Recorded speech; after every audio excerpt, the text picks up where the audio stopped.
রামুতে অমর একুশে টি-20 ক্রিকেট টুর্নামেন্টের ফাইনাল খেলা সম্পন্ন হয়েছে। শনিবার বিকালে রামু খিজারি সরকারি উচ্চ বিদ্যালয় মাঠে অনুষ্ঠিত এই খেলায় খুনিয়াপালং কিংস 11 বনাম শ্রীমুরা ক্রিকেট একাদশের সাথে তীব্র প্রতিদ্বন্দ্বিতা হয়।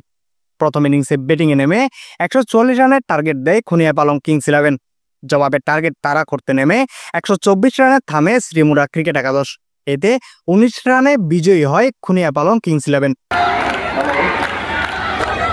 ফাইনাল খেলায় প্রধান অতিথি ছিলেন রামু উপজেলা নির্বাহী অফিসার মোহাম্মদ রাশেদুল ইসলাম।